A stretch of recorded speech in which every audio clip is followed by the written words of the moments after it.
सज्जनों जय श्री कृष्ण। सज्जनों, भारत को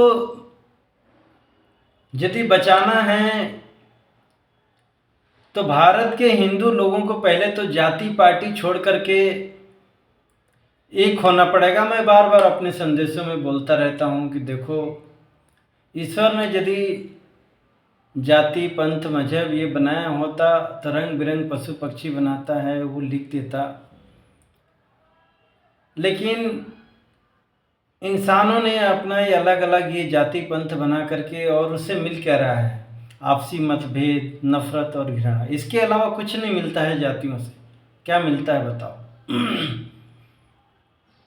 हर जाति का व्यक्ति वही अनाज रोटी दाल सब्जी खाता है, लेकिन हम जाति के नाम पर एक दूसरे से घृणा करते हैं, नफरत करते हैं, भेदभाव करते हैं, आपस में लड़ते हैं। तो ये बुद्धिमानी नहीं है। हमारे जो भगवान हैं, कम से कम अपने भगवान से तो सबक लो भाई। हमारे भगवान यदि जातिवादी होते तो केवट से नहीं जाकर के गले मिलते, सबरी जी के पास में जाकर के उनके यहाँ नहीं खाते, विदुर के यहाँ जाकर के नहीं खाते। तो ये कब सीखोगे? और दूसरी बात ये है कि हमें दशरथ, अयोध्या और जनकपुरी से सीखना चाहिए कि वहाँ पर केवल सनातनियों के लिए जगह था, दुष्ट प्रवृत्ति के लोगों के लिए जगह नहीं था।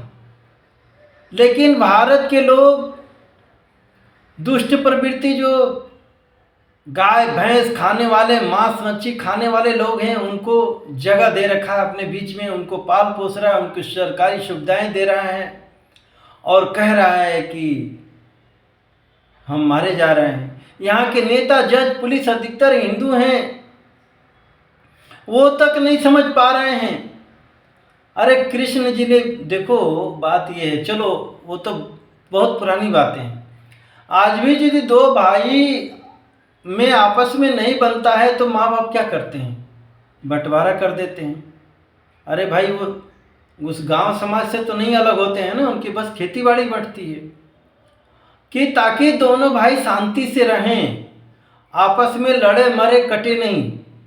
ये कृष्ण जी ने भी यही तो दुर्योधन से कहने गए थे कि देखो भाई, वो भी तुम्हारे ही सगे संबंधी है, जो उनका हिस्सा बनता है दे दो। नहीं माने तो लड़ाई हुआ। आज भारत देश का बंटवारा भी भाई, मुगल आए यहाँ पर, मुगलिया लोगों को बना दिया, तो आखिर में जिन्ना ने कहा भाई कि हम तुम्हारे साथ नहीं रह सकते हैं, हमारा खान पान तो बात सही है। तो आज भी जो हिंदुओं सनातनियों से जिनका खान पान अलग है, वैसे लोगों को भाई एक अलग स्टेट बना दो। भले ही वहाँ अपना जज पुलिस जो भी बनाना है, और जो भी नेता मंत्री या हिंदू को ज़्यादा प्रेम है तो उनके बीच में जाकर के रहे। लेकिन बाकी जो हिंदू हैं, बाकी जो सनातनी हैं, उनका एक अलग स्टेट बना दो, जिले बना दो भाई, कि वो तुम लोग यहाँ अपने सुकून शांति अपने हिसाब से रहो। ये बार बार नहीं, तुम लोग मिलजुल करके रहो, पत्थर खाओ, गला कटवाओ। तो ऐसे नेता लोगों को जिनको ज़्यादा प्रेम है तो भाई तुम लोग जाकर के उनके बीच में रहो ना।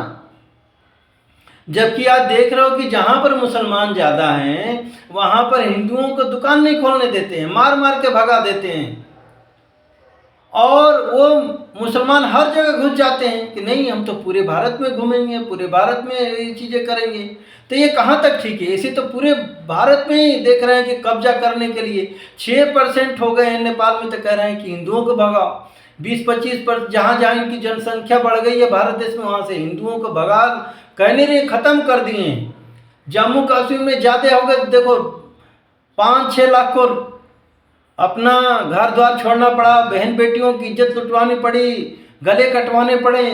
तो ये कब तक चलता रहेगा भाई? ये कौन सा लोकतंत्र है? इसको लोकतंत्र कहते हैं क्या? हिंदू नेताओं को, जजों को और हिंदू लोगों को सोचना पड़ेगा, इसके लिए काम करना पड़ेगा। हिंदुओं को जागना चाहिए, मांग करना चाहिए कि भाई कब तक हमें कटवाते रहोगे? आज देख रहे हैं कि आरएसएस के लोग भी कट रहे हैं, बीजेपी के लोग भी कट रहे हैं। अभी उज्जैन में पीटा गया आरएसएस विश्व हिंदू परिषद का व्यक्ति। तो ये कब तक चलेगा भाई? इसका एक मतलब ठोस निर्णय, सही निर्णय तो लेना ही पड़ेगा, निकालना ही पड़ेगा। नहीं तो ऐसे तो हम फिर गुलाम बन जाएंगे, फिर बचना मुश्किल हो जाएगा। जो हमारे लिए दारू बीड़ी ये नुकसानदायक है, भारत सरकार कम बंद करेगी। ड्रग्स नहीं बंद कर पा रही है, पॉलिथीन बंद नहीं कर पा रही है, गुटखा बंद नहीं कर पा रही, तो भाई बनाना क्या चाह रहे हो? हिंदुओं को लाचार, बीमार, गुलाम बना करके रखना चाह रहे हो क्या? यही सनातन धर्म, यही लोकतंत्र है। केवल मंदिर बना दोगे, अरे मंदिर बनाने से नहीं होगा, राम भक्त बनाओ।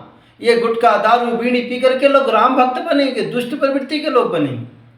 आज देख रहे हैं कि जातिवाद के नाम पर वो जय भीम वाले गाली दे रहे हैं, कहीं आपस में लड़ मर कट रहे हैं। तो हमें जनता में एक न्याय, प्रेम, शांति का नियम कानून बनाना चाहिए। ऐसे लोगों को समझ बुद्धि पैदा करनी चाहिए, ऐसी शिक्षा देनी चाहिए। ये भारत सरकार आखिर में कब करेगी और हिंदू लोग कब मांग करेंगे? जब गुलाम बन जाओगे, जब देख रहे हो ओवैसी वहाँ जीत गया मुंबई में, तो कह रहे मुंब्रा में पूरा हमारा ही हरा हरा होगा। तो जिस दिन पूरा भारत देश हरा हरा हो जाएगा तब मांग करोगे, उस दिन तो फिर गले कटेंगे।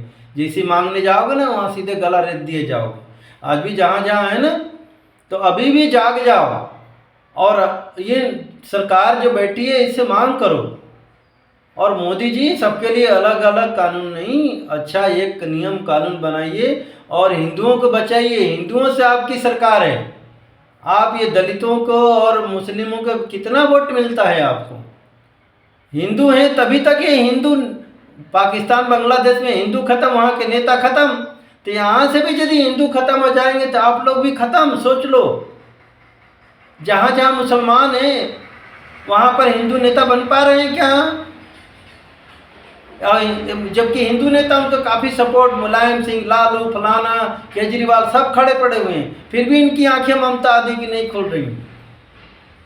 तो इन सब चीज़ों पर जो भी राष्ट्रवादी लोग हैं बैठ करके विचार करें और इसका अस्थाई समाधान निकालें, तो ही हिंदू बच पाएंगे। और हिंदू हैं तो देश है, हिंदू खत्म देश खत्म हो तो बांग्लादेश पाकिस्तान जैसे मार काट हिंसा, अरे भाई हुआ है ना, माँ बाप हमारे राजा महाराजा कितने गले कटवाए हैं, और ये करेंगे क्या? पाकिस्तान बांग्लादेश में कर क्या रहे हैं? फिर भी यदि आंख नहीं खुल रही है, आज देख रहे हैं क्या अमेरिका इंग्लैंड में जाते हैं, वहीं कहते हैं हम तो अमेरिका को कब्जा करेंगे। तो इन सब चीज़ों पर विचार करो। जय श्री कृष्ण।